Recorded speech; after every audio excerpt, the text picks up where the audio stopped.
बीत गई, निर्मल शरद ऋतु आ गई, परंतु हे तात, सीता की कोई खबर नहीं मिली। एक बार कैसे भी पता पाऊं तो काल को भी जीतकर पल भर में जानकी को ले आऊं। कहीं भी रहे, यदि जीती होगी तो हे तात, यत्न करके मैं उसे अवश्य लाऊंगा। राज्य, खजाना, नगर और स्त्री पा गया, इसलिए सुग्रीव ने भी मेरी सुध भुला दी। जिस बाण से मैंने बाली को मारा था, उसी बाण से कल उस मूढ़ को मारूं। शिवजी कहते हैं, हे उमा, जिनकी कृपा से मद और मोह छूट जाते हैं, उनको कहीं स्वप्न में भी क्रोध हो सकता है। यह तो लीला मात्र है।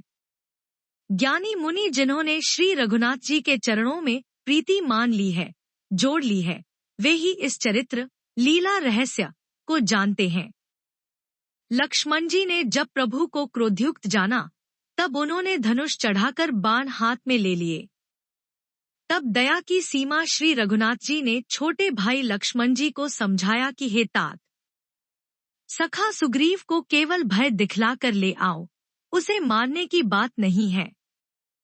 यहाँ किष्किंधा नगरी में पवन कुमार श्री हनुमान जी ने विचार किया कि सुग्रीव ने श्री राम जी के कार्य को भुला दिया।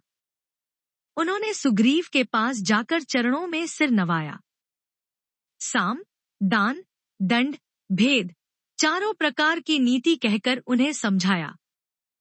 हनुमान जी के वचन सुनकर सुग्रीव ने बहुत ही भय माना और कहा, विष्णु ने मेरे ज्ञान को हर लिया। अब हे पवन सुत, जहां तहां वानरों के यूथ रहते हैं, वहां दूतों के समूह को भेजो और कहला दो कि एक पखवाड़े में 15 दिनों में जो न आ जाएगा, उसका मेरे हाथों वध होगा। तब हनुमान जी ने दूतों को बुलाया और सबका बहुत सम्मान करके सबको भय, प्रीति और नीति दिखलाई। सब बंदर चरणों में सिर नवाकर चले। इसी समय लक्ष्मण जी नगर में आए। उनका क्रोध देखकर बंदर जहां तहां भागे। तदंतर लक्ष्मण जी ने धनुष चढ़ाकर कहा कि नगर को जलाकर अभी राख कर दूंगा। तब नगर भर को व्याकुल देखकर बालीपुत्र अंगद जी उनके पास आए। तदंतर लक्ष्मण जी ने धनुष चढ़ाकर कहा कि नगर को जलाकर अभी राख कर दूंगा। तब नगर भर को व्याकुल देखकर बालीपुत्र अंगद जी उनके पास आए।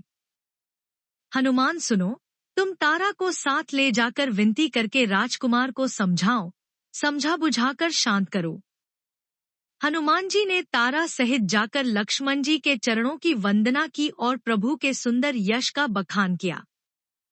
वे विनती करके उन्हें महल में ले आए तथा चरणों को धोकर उन्हें पलंग पर बैठाया।